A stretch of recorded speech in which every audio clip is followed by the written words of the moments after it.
अगर आप stock market में ऑलरेडी ट्रेड करते हैं या ट्रेडिंग शुरू करना चाहते हैं और आप ऑप्शन ट्रेडिंग में थोड़ा स्ट्रगल कर रहे हैं तो मेरी ये रिकमेंडेशन है कि आपको एक बार स्टॉक ट्रेडिंग ज़रूर ट्राई करनी चाहिए। और ये वीडियो वन स्टॉप सॉल्यूशन होने वाला है जिसमें हम स्टॉक ट्रेडिंग का बेस्ट कोर्स लेके आए हैं आप सभी के लिए 2024 का, जिसमें basic to advance stock trading से रिलेटेड सारी चीज़ें डिस्कस की जाएंगी। हम ये डिस्कस करेंगे कि क्या स्टॉक ट्रेडिंग में पैसा बनता है, जो बहुत लोगों का बहुत बड़ा क्वेश्चन मार्क रहता है कि सर पैसा तो केवल ऑप्शन ट्रेडिंग में बनता है, स्टॉक ट्रेडिंग में पैसा नहीं बनाया जा सकता। तो ये गलत फहमी भी मैं आपकी दूर करूंगा। अलग अलग ट्रेडिंग स्टाइल्स के बारे में जानेंगे, बेस्ट स्टॉक सिलेक्शन मेथड जानेंगे, कैसे आप एक ऐसे स्टॉक को सिलेक्ट कर सकते हो जिसमें आपको बड़े रिटर्न्स मिले। इंट्राडे में कैसे स्टॉक सिलेक्ट किया जाता है, उसमें कैसे ट्रेड्स प्लान किए जाते हैं, क्या आपका रिस्क रिवॉर्ड होना चाहिए, क्या रिस्क मैनेजमेंट होना चाहिए, क्या आपका कैपिटल मैनेजमेंट होना चाहिए, सारी चीज़ें यहाँ पर डिस्कस की जाएंगी। तो हमारी बाकी सारी वीडियोस की तरह ये भी वीडियो बहुत ही ज़्यादा वैल्यूएबल और हेल्पफुल होने वाली है। तो चलिए बिना किसी देरी के लेट्स बिगिन द वीडियो। नमस्ते, मेरा नाम शिवम मिश्रा है। मैं आप सभी का एफटीएस पर स्वागत करता हूँ। Let's begin the video without any delay and start the best stock trading course on YouTube of 2024। Let's begin. India की सबसे बड़ी विडंबना ये है कि हम कहते तो इसे स्टॉक मार्केट है। स्टॉक मार्केट मतलब एक ऐसा मार्केट जहाँ पे शेयर्स यानी स्टॉक यानी इक्विटी उसकी ट्रेडिंग होनी चाहिए, बट हम करते हैं एफएनओ ट्रेडिंग, फ्यूचर्स ऑप्शंस में हमारा इंटरेस्ट थोड़ा ज़्यादा रहता है, जो कि गलत नहीं है। अगर आप प्रोफेशनली कर रहे हो तो future and options are always a better way to trade. लेकिन क्या स्टॉक मार्केट में अगर आप स्टॉक्स में ट्रेड करते हो, इक्विटी सेगमेंट में ट्रेड करते हो, तो क्या आपका पैसा बन सकता है? ये बहुत लोगों के मन में बहुत बड़ा सवाल रहता है। तो इसका जवाब है जो मैं इस वीडियो से पहले ही देना चाहूँगा। हाँ, आप पैसा बना सकते हो और आप अच्छा खासा पैसा बना सकते हो with a low risk. Stocks में हमेशा रिस्क कम रहता है, रिस्क कम है तो रिवॉर्ड भी कम है, बट अगर आप इसको सही से स्केल अप करते हो तो इसमें भी बड़े पैसे बनाए जा सकते हैं। कई बार आपने देखा होगा कि जो हमारा इंडेक्स होता है यानी Nifty, bank Nifty, fin Nifty हो गया, वो बहुत वीक्स तक, बहुत दिनों तक साइडवेज पड़ा रहता है। तो अगर साइडवेज मार्केट में आप ट्रेड करने की कोशिश कर रहे हो तो इवेंचुअली होगा क्या, आपके लॉसेस ज़्यादा होंगे, प्रॉफिट्स होने के चांसेस कम है, क्योंकि साइडवेज मार्केट में प्राइस एक्शन की एक्यूरेसी भी डिक्रीज हो जाती है और प्लस मल्टीपल ट्रेड्स करने के कारण ओवर ट्रेडिंग बहुत ज़्यादा हो जाती है। तो इसीलिए जब मार्केट साइडवेज है और जो सारा एक्शन है वो स्टॉक में हो रहा है, तो आप क्यों केवल यहाँ पर रुके हुए हो, क्यों आप एक साइडवेज मार्केट में स्ट्रगल कर रहे हो? क्यों ना हम ऐसे स्टॉक्स को, ऐसे चीज़ों को पिक करें जहाँ पे मोमेंटम है और वो मोमेंटम कैच करके हम वहाँ पर भी तो प्रॉफिट कर सकते हैं ना। तो इसीलिए मैं आपके सामने स्टॉक ट्रेडिंग कोर्स लाया हूँ, जो 2024 में मेरी तरफ से रिकमेंडेशन है कि आपको एक ना एक बार ज़रूर ट्राई करना चाहिए। अगर आप लर्निंग कर रहे हो, अगर आप सीख रहे हो, तो लर्निंग करने के लिए तो ये बहुत अच्छा सोर्स होता है। तो चलिए आगे बढ़ते हैं और समझते हैं कि ये किस तरीके की ट्रेडिंग स्टाइल है और इस ट्रेडिंग स्टाइल के क्या मेरिट्स और क्या डीमेरिट्स हैं। उसको अगर मैं आपको एक बार समझा दूंगा तो शायद आपको एक क्लैरिटी मिले कि एफएनओ और स्टॉक दोनों ही एक वायबल ऑप्शंस हो सकते हैं, एक अच्छे ऑप्शंस हो सकते हैं ट्रेड करने के लिए। तो देखिए, इसको हम इक्विटी सेगमेंट बोलते हैं। इक्विटी मतलब यहाँ पर आप स्टॉक्स में ट्रेड कर रहे होते हैं। दो सेगमेंट्स होते हैं, वो बेसिकली इक्विटी सेगमेंट होता है और एफएनओ सेगमेंट होता है। तो स्टॉक्स में ट्रेड करना मतलब ये नहीं होता कि खाली आप इक्विटी में ट्रेड करो। फॉर एग्जांपल, मैंने एक स्टॉक सिलेक्ट किया रिलायंस, तो मुझे अभी यहाँ पे रिलायंस में ट्रेड करना है। तो रिलायंस में मैं दो तरीके से ट्रेड कर सकता हूँ। तो रिलायंस में मैं जाके खाली रिलायंस के शेयर्स को बाई या सेल कर सकता हूँ, तो उसे हम इक्विटी बोलते हैं, कैश मार्केट में ट्रेडिंग कहते हैं। लेकिन हम रिलायंस में भी फ्यूचर और ऑप्शन है। तो यहाँ पे जो भी इंडिया में लगभग 150 के स्टॉक्स है, मुझे एक्जैक्टली आइडिया नहीं है, जो एफएनओ है, जिनका फ्यूचर एंड ऑप्शन एप्लीकेबल है, अवेलेबल है, और वो मंथली एक्सपायरी में, तो वहां पे मंथली एक्सपायरी में आपको फ्यूचर एंड ऑप्शंस देखने को मिलते हैं। तो आप उसमें भी प्रॉपर ट्रेडिंग इसमें कर सकते हो।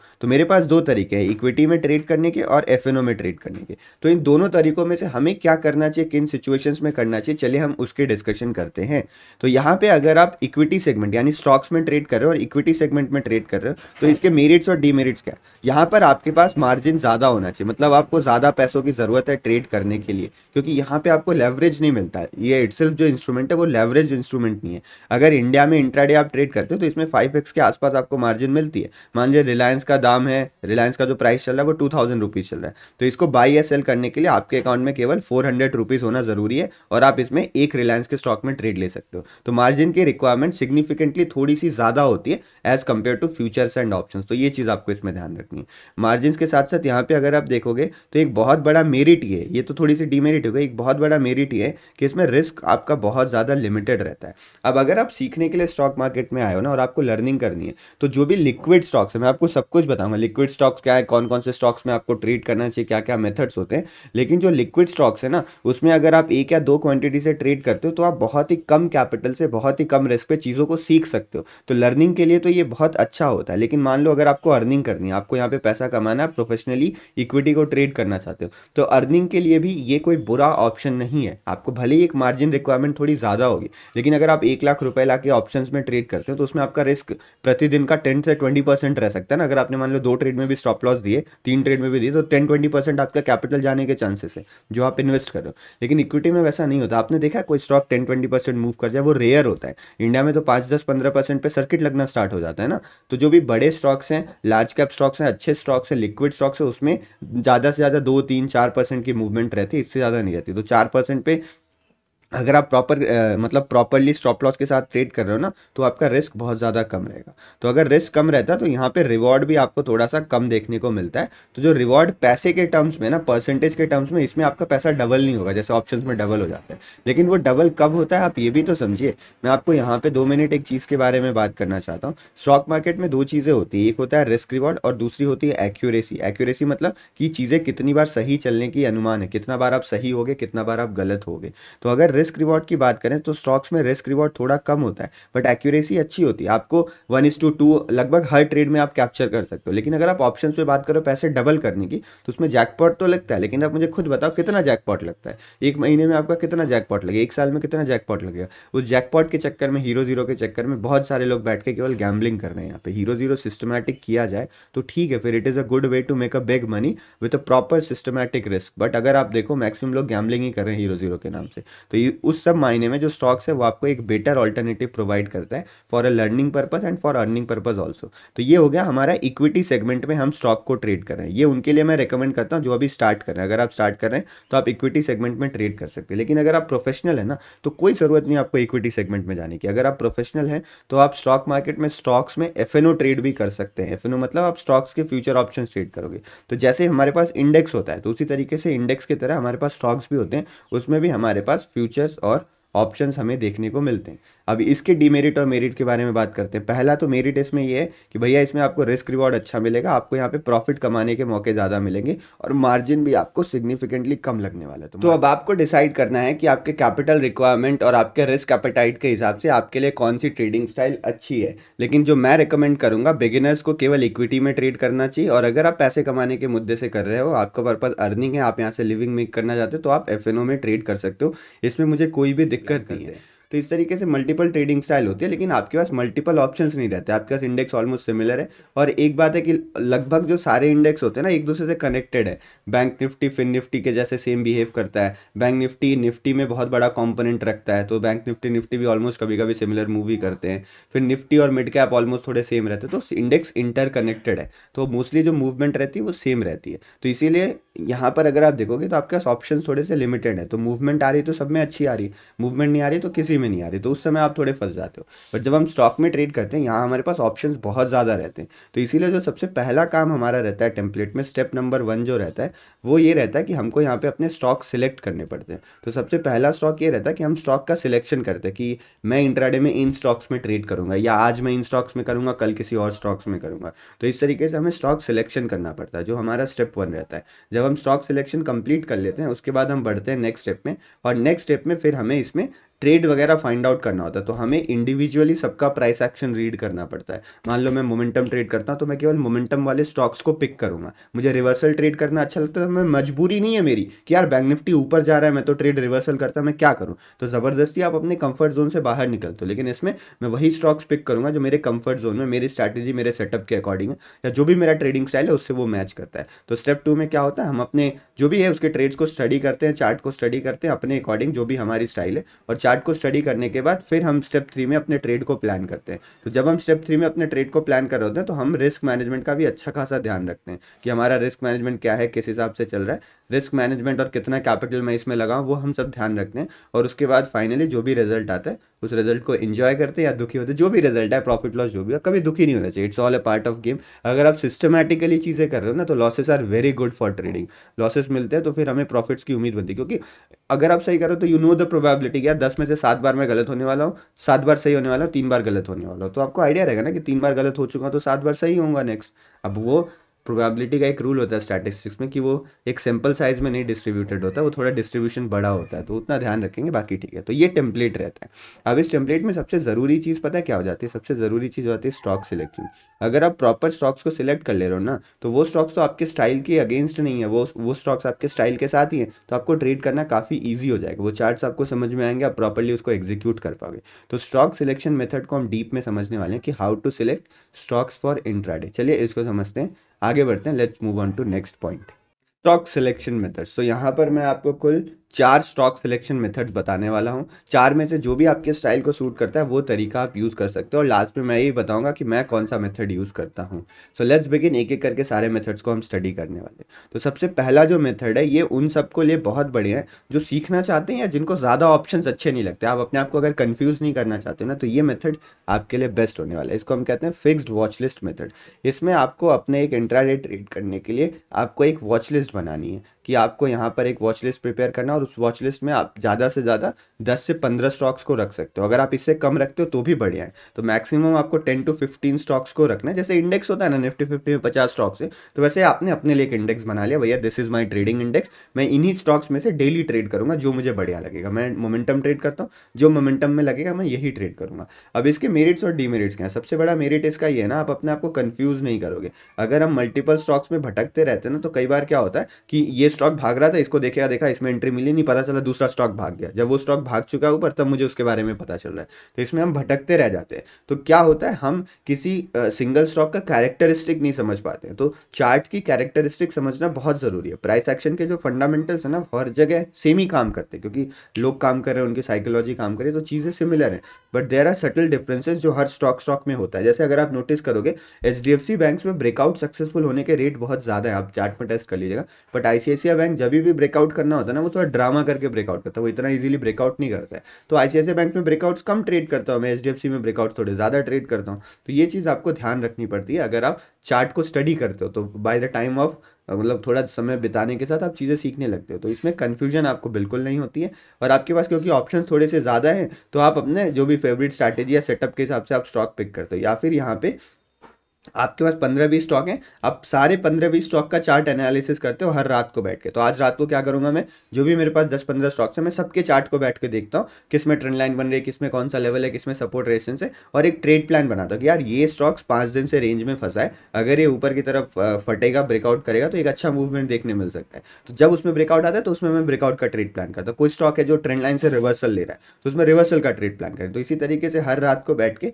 आपको अपनी फिक्स्ड वॉच लिस्ट को स्कैन करना है, 10-15 को। इसमें प्राइस एक्शन के सारे प्रिंसिपल्स या जो भी इंडिकेटर बेस्ड आप स्ट्रैटेजी यूज करें, उसको यूज करते हुए आपको यहाँ पे अगले दिन के लिए ट्रेड प्लान करना है, और उसको अगले दिन बैठ के एग्जीक्यूट करना है। तो चीज़ें बहुत सिंपल रहती है, कोई भी डिस्टर्बेंस या वो चीज़ें यहाँ पे नहीं होती। तो ये काफ़ी अच्छा होता है। तो इस चीज़ को भी आप ट्राई कर सकते हो अगर आप करते हो। लेकिन यहाँ पे सवाल उठता है कि सर ठीक है, लेकिन फिक्स वॉच लिस्ट में मैं किसको किसको रखूँ, किन किन स्टॉक्स को रखूँ। तो यहाँ पर मैं आपको अपनी स्टॉक लिस्ट, स्टॉक्स की लिस्ट बताने वाला हूँ जो मैंने बनाया। इनको मैंने किस क्राइटेरिया में बनाया? पहला क्राइटेरिया कि ये लिक्विड होने चाहिए। भैया ऐसा स्टॉक ना हो जिसको कोई भी एरा गैरा आके ऑपरेट करके निकल जाए, ऊपर नीचे कर दे इसको। तो लिक्विड मतलब इसमें ठीक ठाक वॉल्यूम होना चाहिए, और इसका वेटेज बहुत बढ़िया होना चाहिए, थोड़ी बड़ी कंपनी हो, मजबूत हो। मुझे इन्वेस्ट थोड़ी करना है कि 5,000 की कंपनी 1,000 हो जाएगी, 50 लाख की, करोड़ की कंपनी 1 लाख करोड़ होने में मुश्किल लगेगा। तो लार्ज कैप भी चलेगा। तो मोस्टली मैंने अच्छे स्टॉक्स पिक करे हैं यहाँ पे। तो ये मेरा पहला क्राइटेरिया है। दूसरा क्राइटेरिया है कि इसमें थोड़ी ठीक ठाक मूवमेंट्स रहे। अगर मूवमेंट नहीं रहेगी तो हम क्या ही ट्रेड करेंगे ना। तो मूवमेंट को बोलते हैं हाई बीटा स्टॉक्स। बीटा मतलब क्या होता है? Beta is a way to compare the movement of stock with the movement of index. तो निफ्टी 50 अगर मान लो 1 यूनिट मूव कर रहा है, तो ये स्टॉक्स हैं जो 1 से ज़्यादा यूनिट मूव करते हैं। तो एज कंपेयर टू इंडेक्स इनका मूवमेंट थोड़ा बड़ा रहता है, थोड़ा बढ़िया रहता है। तो ये हमारे ट्रेड करने के लिए एक अच्छा हमें स्कोप देता है। साइडवेज मार्केट में ट्रेड करना इज डिफिकल्ट, आप नहीं कर सकते हो क्योंकि वो अपॉर्चुनिटी नहीं दे रहे ना। तो इन दोनों बेसिस पे मैंने अपनी स्टॉक्स की लिस्ट तैयार करी है, जिसके बारे में मैं आपको बताता हूँ। तो यहाँ पर देखोगे मैंने अपनी पूरी ट्रेडिंग वॉच लिस्ट बना रखी है। इसमें अगर आप देखोगे तो यहाँ से स्टॉक शुरू होते हैं। अपोलो हॉस्पिटल, मैं एक एक करके सबके नाम बता दे रहा हूँ, आप ऐड कर लीजिएगा। Apollo hospital, Bajaj finance, Jindal steel, या फिर आप स्क्रीनशॉट ले लीजिएगा। IRCTC, TCS, Mahindra and Mahindra, Kotak bank, DLF, Reliance, Hindalco, ICICI, SBI, Jubilant, axis, Adani limited, Tata Motors और HDFC बैंक। अब इसमें आप देखोगे इसमें मल्टीपल सेक्टर्स के स्टॉक आपको मिलेंगे। ऑटो सेक्टर का मिलेगा, फार्मा सेक्टर का मिलेगा, स्टील सेक्टर का मिलेगा। स्टील सेक्टर का मैंने एक स्टॉक रखा था ना शायद, हाँ देखो जिंदल स्टील आपको मिलेगा यहाँ पे। IRCTC है, रेलवे का भी है, IT सेक्टर का भी है। तो मल्टीपल सेक्टर के आपको यहाँ पे स्टॉक्स देखने को मिलेंगे। आपको मल्टीपल प्राइसेस के स्टॉक देखने मिलेंगे। कोई 5,000 का भी आपको देखने मिलेगा, कोई 951 रुपीज़ का, कोई 500 रुपये का भी देखने मिलेगा। इसमें मैंने 100 रुपये से कम के स्टॉक्स नहीं रखे क्योंकि उसमें मूवमेंट थोड़ी अजीब होती है, क्वांटिटी आपको हेवी लेनी पड़ती है। तो इसलिए मैंने ठीक ठाक 500-600 रुपये के आसपास के स्टॉक्स यहाँ पे कंसिडर करे हैं। तो आप अगर कुल मिला जुला के देखोगे तो एक well managed play watch list है। अब इसमें आप और भी स्टॉक्स ऐड कर सकते हो, जैसे बहुत सारे स्टॉक्स इसमें से मैंने निकाल दिए क्योंकि जब मैंने स्टॉक्स में ट्रेड करना शुरू किया था तो कुछ स्टॉक्स थे जिसमें मेरा कंजिक्यूटिवली लॉसेस हो रहे थे। तो इसमें उन स्टॉक्स को मैंने, तो यहाँ पे मेरे लॉसेस हो रहे थे कंजिक्यूटिवली, तो उन स्टॉक्स को मैंने हटा दिया। तो ये एक बेसिक मैं आपको टेम्पलेट दे रहा हूँ, इसके बेसिस पे आप कुछ भी स्टॉक्स की एक वॉच लिस्ट अपने लिए बना के रख सकते हो और उसके बेसिस पे आप वहाँ पे ट्रेड वगैरह प्लान कर सकते हो। तो ये मेरा तरीका था फिक्स्ड वॉच लिस्ट मेथड का। अब मैं क्या करता हूँ मैं आपको बताता हूँ। मान लीजिए कि ये मेरे पास चार्ट है, यहाँ पे मैंने TCS का चार्ट खोल लिया। तो मैं TCS का चार्ट जैसे ही ओपन करता हूँ, सबसे पहले मैं 15 मिनट में ओपन करूँगा और फिर मैं प्लान करूँगा क्या क्या चीज़ें बननी। जैसे आप यहाँ पे देखोगे तो यहाँ पे अगर आप देखो तो सॉर्ट ऑफ चैनल पैटर्न बन रहा था, जहाँ पे ये वाला लेवल एक इंपॉर्टेंट रेजिस्टेंस था। तो इस लेवल का ब्रेकआउट मार्केट गैप अप के साथ दे दिया, तो इसमें मुझे कोई ट्रेड नहीं मिला। लेकिन मैं ट्रेड प्लान करके तो रख सकता हूँ कि अगर ये नीचे की ट्रेंड लाइन ब्रेकडाउन होगी तो मैं सेल का प्लान करूँगा। इसके ऊपर अगर मार्केट जाता है, प्रॉपर प्राइस एक्शन बनाता है, मैं बाइंग का प्लान करूँगा। तो मैं अलर्ट लगा के भी रख सकता हूँ। अगर मान लो मैं इंडेक्स ट्रेड करने में बिजी हूँ तो मैं यहाँ अलर्ट लगा दूंगा कि ये प्राइस क्रॉस कर रहा है, तो मैं यहाँ पे बाइंग का ट्रेड बना सकता हूँ। तो इस तरीके से आप हर एक स्टॉक को स्कैन कर सकते हो। मान लीजिए जो अगला स्टॉक है वो महिंद्रा एंड महिंद्रा है, तो महिंद्रा एंड महिंद्रा में क्या हो रहा है, एक फॉलिंग चैनल का फॉर्मेशन हो रहा है। तो ये फॉलिंग चैनल में आप कहाँ ट्रेड बना सकते हो, अगर मार्केट इस जो ये सपोर्ट बन रहा है इसको ब्रेक डाउन करे मल्टीपल टाइम्स रुक के तो हम ट्रेड बना सकते हैं। नहीं तो एटलीस्ट ये लेवल हमें टूटने का वेट करना पड़ेगा, फिर हम बाइंग का ट्रेड बना सकते हैं। इस रेंज में हम अपने आप को फोर्स नहीं करेंगे ट्रेड करने के लिए। अगर कोई ट्रेड बनती है इंट्राडे में, फॉर एग्जांपल अगर इस जगह मार्केट रुक के नीचे से बाउंस करता है और इस ट्रेंड लाइन का ब्रेकआउट करता है तो यहाँ पे एक बाइंग का ट्रेड बन सकता है। तो ऐसे मुझे आइडिया रहेगा मुझे किन किन जगहों पे कहाँ कहाँ कैसे कैसे ट्रेड लेना है। तो ये मेरे पास होता है फिक्स्ड वॉच लिस्ट मेथड। तो यहाँ पे मैंने अपने वॉच लिस्ट को फिक्स कर रखा है और उन्हीं में से मैं ट्रेड प्लान करता हूँ। तो ये मेथड नंबर 1 है। न्यूज़ मोमेंटम बेस्ड है स्टॉक्स, ये है हमारी स्ट्रैटेजी नंबर 2। अब देखो अगर आपको फिक्स वॉच लिस्ट नहीं चाहिए ना और आपको चाहिए कि भैया मैं मोमेंटम वाले स्टॉक्स ही ट्रेड करूंगा, और आप थोड़ा सा न्यूज़ या मतलब थोड़े से न्यूज़ ट्रैक करते हो, अपने न्यूज़ चैनल्स देखें या मेरी लाइव स्ट्रीम ज्वाइन करते हो हर सुबह, तो आपको ऐसे स्टॉक्स मिल जाएंगे ना जिनको कोई न्यूज़ है। जैसे अभी मैं हाल फिलहाल में आपको एग्जाम्पल दिखाता हूँ। मेरे यहाँ वॉच लिस्ट में एक स्टॉक था जो है TCS। अगर आप देखोगे ये है TCS का वॉच लिस्ट। तो ये मेरा स्टॉक था यहाँ पे और ये कल के दिन पे इतना बड़ा गैप अप होकर ऊपर की तरफ निकल गया। अगर यहीं की जगह मैं इन्फोसिस रखता अपने चार्ट में, ये मेरे पास इन्फोसिस लिमिटेड का स्टॉक है, तो इसमें आप देखोगे कल इसमें आपको ज़बरदस्त एक मूवमेंट देखने मिली। मार्केट पहले से ही गैप अप ओपन होता है और गैप अप ओपन होने के बाद आपको एक ज़बरदस्त अपसाइड की मोमेंटम देखने को मिलती है। तो ये मोमेंटम अगर ये वॉच लिस्ट में आपके स्टॉक नहीं है तो आप इसको नहीं पकड़ पाओगे, लेकिन अगर आप न्यूज़ वगैरह को ट्रैक कर रहे हो तो ये मोमेंटम आप अच्छे से कैच कर सकते हो। तो न्यूज़ अगर आप ट्रैक करते हो तो मोस्टली आपको मोमेंटम वाले स्टॉक्स मिलते हैं, जिसमें क्यों मोमेंटम है, क्योंकि कोई भी ट्रिगर मिलता है तो मार्केट उस ट्रिगर पे रिएक्ट करता है। तो मोमेंटम बेस्ड आपको स्टॉक्स मिलते हैं और मोमेंटम बेस्ड के साथ साथ आप यहाँ पे हर दिन कुछ ना कुछ नया ट्राई कर सकते हो। कुछ ना कुछ नया मतलब आपको कोई फिक्स वॉच लिस्ट में रहने की जरूरत नहीं कि अगर मार्केट साइडवेज हो गया तो आप स्टक हो, आपको कोई ना कोई मोमेंटम वाला स्टॉक मिल जाएगा। तो ये इसके मेरिट्स है, लेकिन क्या इसके कोई डीमेरिट नहीं है। अगर आप मोमेंटम न्यूज़ वाले स्टॉक ट्रेड करते हो तो इसके कुछ नुकसान भी है। पहला नुकसान ये है कि भैया यहाँ पे वोलेटिलिटी बहुत हाई रहती है, तो मोस्टली आपका जो रिस्क है वो हल्का सा बढ़ा हुआ रहेगा, तो वोलेटिलिटी हाई रहेगी। और दूसरा यहाँ पे है कि कई बार न्यूज़ पे मार्केट बड़ा अजीब रिएक्ट करता है। आपको लग रहा है न्यूज़ पॉजिटिव है तो आपने एक बायस बना लिया कि मार्केट को ऊपर जाना चाहिए, या मान लो मार्केट थोड़ा ऊपर जाता भी है लेकिन फिर मार्केट धड़ाम से नीचे की तरफ गिर सकता है। फॉर एग्जांपल मैं आपको अडानी एंटरप्राइजेस का दिखाता हूँ। तो ये मेरे पास ये अडानी एंटरप्राइजेस का चार्ट है। यहाँ पे अगर आप नोटिस करोगे इस दिन एक इंपॉर्टेंट न्यूज़ आने वाली थी कि अडानी की कोर्ट केस हियरिंग थी, तो उसमें पहले मार्केट सुबह सुबह ऊपर की तरफ जाता है और जैसे ही यहाँ के आसपास कोर्ट का न्यूज़ आया ना, जो कि पॉजिटिव आया था, अडानी साहब के फेवर में ही आया था, लेकिन वो फिर ऊपर से गिर के नीचे तुरंत डंप हो जाता है। तो ये वोलेटिलिटी हैंडल करना थोड़ा रिस्की हो जाता है। तो अगर आप एक ऐसे प्लेयर हो जिसको वोलेटिलिटी बहुत अच्छी लगती है, आप वोलेटाइल स्टॉक्स में क्विक एंट्री एग्जिट कर सकते हो, तो आप momentum based news based stocks को पकड़ सकते हो। आपको थोड़ी सी इकोनॉमिक्स और न्यूज़ की खबर रखने की आदत भी होनी चाहिए, थोड़े आपको न्यूज़ चैनल्स या न्यूज़पेपर वगैरह देखते रहने होंगे, तभी ऐसे आपको स्टॉक्स मिलेंगे। तो ये भी तरीका है जिसको आप फॉलो कर सकते हो। तो this is the our stock selection method number 2। अब मेथड नंबर 3 की बात करते हैं, जो कि थोड़ा सिंपल है और ये बहुत पहले से बहुत सारे लोग यूज़ करते हुए आ रहे हैं। तो इसको हम बोलते हैं top gainer top loser method.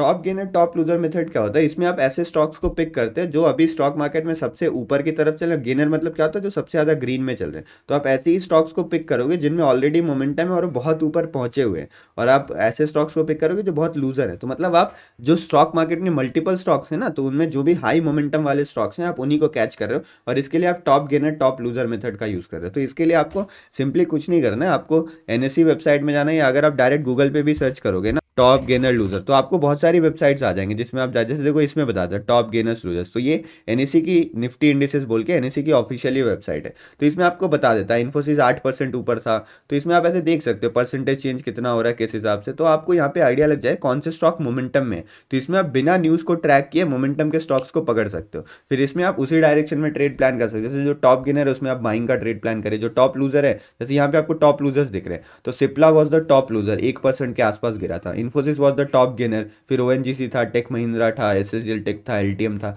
तो इसमें आप उसी डायरेक्शन में ट्रेड प्लान कर सकते हो। ये भी एक बहुत अच्छा मेथड माना जाता है, लेकिन ऐसे स्टॉक्स में रिकमेंडेड ये रहता है कि आप सुबह के टाइम ट्रेड प्लान करें, क्योंकि अगर आप दोपहर में ऐसे देखोगे तो ये स्टॉक्स ऑलरेडी भाग चुके होते हैं, तो ऑलरेडी भागे हुए स्टॉक्स हो सकता है मार्केट में फंस जाए। तो दो चीज़ मैं रिकमेंड करता हूँ, पहला मॉर्निंग के टाइम इनकी एक्यूरेसी बढ़िया रहेगी, और दूसरा ये कि हर 2-2 3-3 घंटे पे ट्रैक करते रहिए। तो क्या आपको आइडिया लगेगा, मान लो जैसे अभी for example Adani port 0.34% up है ना, और पता चले 1 घंटे बाद आप देख रहे हो यार ये 2% अप है, तो इसमें मोमेंटम आ रहा है तभी तो ऊपर बढ़ा है ना, तो आप इसको पिक कर सकते हो। तो ये स्कैन करने का भी बहुत अच्छा एक इंस्ट्रूमेंट रहता है, और स्टॉक सिलेक्शन के लिए भी एक बहुत अच्छा तरीका, तो इसको आप यूज़ कर सकते हो। तो this is the top gainer top loser method. इसमें मैं आपको एक प्रोटेक्ट बताता हूँ, आप ये काम भी कर सकते हो कि आप निफ्टी के इंडेक्स को देखो। बहुत सारे इंडेक्स होते हैं, स्टील का इंडेक्स होता है, Nifty auto, Nifty steel, Nifty energy, Nifty pharma, Nifty infra, Nifty bank, Nifty fin Nifty, बहुत सारे इंडेक्स होते हैं ना। तो आप पहले ये देख लो कि कौन से इंडेक्स टॉप गेनर या टॉप लूजर है, आपने वो फिगर आउट कर लिया, फिर आप उस इंडेक्स के सारे स्टॉक्स को देख लीजिए उसमें कौन से टॉप गेनर और टॉप लूजर है।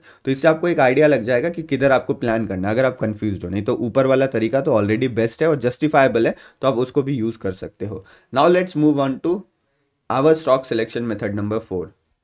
फोर्थ नंबर और जो लास्ट हमारा मेथड है स्टॉक सिलेक्शन का, वो है फिक्स स्ट्रैटेजी बेस्ड स्टॉक। इसमें आपको क्या करना होता है, इसमें आपने ये डिसाइड करा भैया मैं स्टॉक को फिक्स नहीं करूंगा, मैंने अपनी स्ट्रैटेजी फिक्स कर ली। फॉर एग्जांपल अगर मान लीजिए मैं स्ट्रैटेजी ट्रेड करता हूँ इनसाइड कैंडल की, अगर डेली नहीं, मान लीजिए मेरी स्ट्रैटेजी जो मैं पहले यूज़ क्या करता था, मैं क्या करता था, मैं मारुबुजो कैंडल्स को फाइंड आउट करता था डेली चार्ट में। डेली चार्ट में मुझे मारुबुजो कैंडल चाहिए थी, मतलब ऐसे स्टॉक्स जिसमें एक बड़ी मोमेंटम ऑलरेडी आ चुकी है। तो मैं डेली चार्ट ओपन करता था और डेली चार्ट में मैं स्कैन करता था कि किसमें बड़ी कैंडल्स बनी है, वो बड़ी रेड हो बड़ी ग्रीन हो दोनों चलेगी। तो मैं इन स्टॉक्स को सिलेक्ट करके अपने वॉच लिस्ट में ऐड कर लेता था, और अगले दिन जैसे ही बड़ी ग्रीन कैंडल बनी, इसका हाई क्रॉस हो रहा है, मैं बाई का पोजीशन बनाता था विद अ नियर कोई भी स्विंग लो का जो स्टॉप लॉस। अगर रेड कैंडल बनी है वो, तो उसका लो क्रॉस हो रहा है तो मैं अपनी पोजीशन बनाता था। तो यहाँ पे मैंने क्या करा, मैंने स्टॉक्स को लिमिट नहीं करा, मैंने यहाँ पर अपने आप को एक फिक्स स्ट्रैटेजी में बांध लिया। तो ऐसी बहुत सारी स्ट्रैटेजीज आती है जो आप ट्रेड कर सकते हो। फॉर एग्जांपल हैमर वाली स्ट्रैटेजी हो गई, तो इसके लिए आपको स्कैनर यूज़ करना पड़ेगा। अब स्कैनर बहुत सारे फ्री आते हैं, आप उसको भी यूज़ कर सकते हो।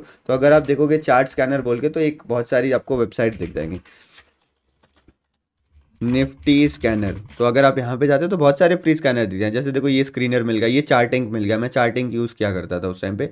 तो चार्टिंग पे मल्टीपल रहते हैं यहाँ पे। तो अगर आप इस वीडियो में रिस्पांस अच्छा रहा ना, तो मैं आपको बहुत सारे स्कैनर्स बनाना या स्क्रीनर्स बनाना वो भी आपको दिखा दूंगा इसमें। तो उस मदद से आप जाके फ्रीली ये सारा काम कर सकते हो, कुछ भी पेड नहीं है यहाँ पे। तो आप चार्ट को स्कैन भी कर सकते हो यहाँ पर। तो ये तरीका होता है फिक्स स्ट्रैटेजी बेस्ड स्टॉक। आपने अपनी स्ट्रैटेजी फिक्स कर ली, उसके बेसिस पे आप स्टॉक को सिलेक्ट करोगे, आप ट्रेड करोगे। ये तरीका होता है थोड़ा शॉर्टकट। मेहनत वाला तरीका पता है क्या है, कि आप निफ्टी 50 के 50 स्टॉक पकड़ लीजिए, बैंक निफ्टी के स्टॉक्स पकड़ लीजिए, फिन निफ्टी के स्टॉक्स पकड़ लीजिए, और मतलब आप लगभग 100 स्टॉक्स के आसपास की प्लेलिस्ट बना लीजिए, वॉच लिस्ट बना लीजिए, और उसमें से आप डेली जाइए और देखिए किस स्टॉक में आपकी स्ट्रैटेजी बन रही है। तो ये थोड़ा मेहनत वाला काम है, ये भी आप कर सकते हो। नहीं तो आप स्कैनर या स्क्रीनर का यूज़ एनी टाइम आप कर सकते हो। तो बेसिकली ये हमारे पास 4 मेथड्स होते हैं, fix strategy based, top gainer top loser, news based momentum stock, और फिक्स वॉच लिस्ट मेथड। अब आप मुझे बताइए कमेंट सेक्शन में अभी कि आपको तरीका कौन सा बेस्ट लग रहा है। मैं इसमें से 2 तरीका यूज़ करता हूँ। ये मेरा सबसे फेवरेट तरीका है कि मैंने स्टॉक्स को शॉर्ट लिस्ट कर रखा है, उन्हीं स्टॉक्स में मैं जो भी कुछ बनता है ट्रेड करता हूँ, और कभी कभी जो मेरी फिक्स स्ट्रैटेजी है उसके बेसिस पे कोई स्टॉक अगर दिख रहा है तो भी मैं यहाँ पे ट्रेड कर लेता हूँ।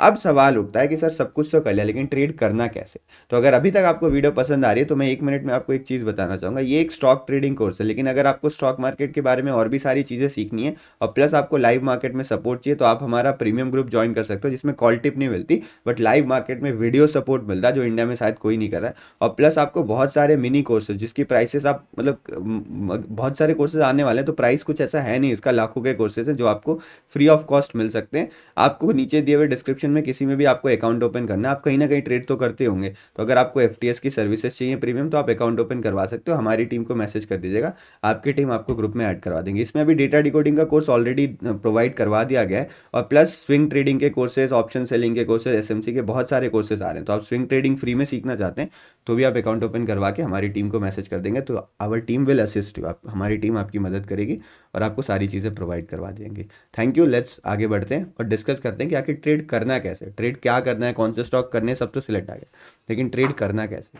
तो जब ट्रेड करना कैसे का सवाल उठता है तो दो चीज़ें मन में आती है कि क्या ट्रेड करें, कैसे ट्रेड करें और कितना रिस्क रखें, क्या कैपिटल रखें, तो उसके बारे में डिस्कशन करते हैं। तो देखो, ट्रेड करने के लिए यहाँ पर आपको प्राइस एक्शन या बाकी सारी चीज़ों की ज़रूरत पड़ेगी। तो प्राइस एक्शन हो गया, रिस्क मैनेजमेंट हो गया, साइकोलॉजी हो गया, इन सब के ऊपर मैंने कोर्सेस ऑलरेडी बना के अपलोड किए हुए हैं। तो आप नीचे डिस्क्रिप्शन पे या फिर आई सेक्शन पे जाके आपको वीडियोस मिलेंगी, कमेंट सेक्शन में भी मैं पिन कर दूंगा जिसमें आपको सारी वीडियो बनेगी, या फिर मैं आपको एक प्लेलिस्ट की लिंक दे दूंगा जिसमें सारे कोर्सेस ऑलरेडी इंक्लूड हैं, तो उनको जाके आप ज़रूर देख लीजिए अगर आप सच में सीरियसली सीखना चाहते हो ना।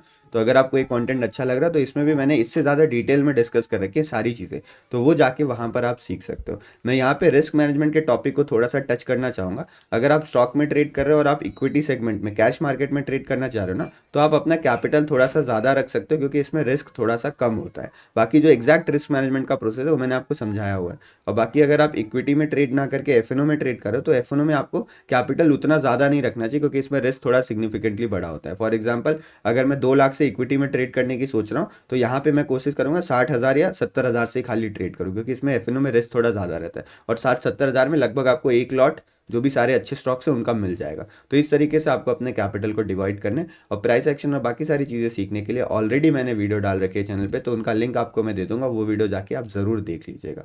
तो यहाँ पर आके अब हम टॉपिक को कंक्लूड करते हैं। आज की इस वीडियो में हमने सीखा कि किस तरीके से हम स्टॉक ट्रेडिंग को एक वायबल अर्निंग का तरीका बना सकते हैं, जो कि इंडिया में एक मिथ है, कोई स्टॉक ट्रेडिंग करना नहीं चाहता है। अगर आप बिगिनर है तो लर्निंग के लिए केवल कैश मार्केट में ट्रेड करेगा, FNO को हाथ मत लगाएगा। अगर आप सीख चुके हैं, आपको पैसे कमाने के लिए स्टॉक्स में शिफ्ट होना है, तो आप FNO में option buying, option selling, futures buying, future selling, hedging, सारी स्ट्रैटेजीज को यूज कर सकते हो और उसमें आपको अच्छे मोमेंटम भी देखने को मिलते हैं। जो पूरा टेम्पलेट है वो मैंने आपको समझाने की कोशिश करी है, कैसे आपको स्टॉक सेलेक्ट करना है, कैसे आपको डिसाइड करना है, आपको क्या करना है। तो आई होप ये कोर्स आपको पसंद आया होगा, आपको इससे कुछ सीखने को मिला होगा, मैंने आपकी ट्रेडिंग जर्नी में कोई वैल्यू ऐड करी होगी। अगर वीडियो पसंद आई है तो लाइक, शेयर, सब्सक्राइब जरूर कर दीजिएगा। अगर आप चाहते हो बाकी लोग भी इससे सीखे तो अपनी कम्युनिटी में शेयर जरूर करेगा। इसमें अगर रिस्पॉन्स अच्छा रहता है तो मैं आगे एक और वीडियो लेके आने वाला हूँ जिसका अभी टॉपिक मैं शेयर नहीं करूँगा, बट वो भी इससे रिलेटेड और बहुत ज़्यादा हेल्पफुल होने वाली है। तो अगर आपको वीडियो देखनी है सब्सक्राइब कर दीजिए और वीडियो शेयर कर दिए ताकि ज़्यादा से ज़्यादा लोगों को ये वीडियो पसंद आ पाए।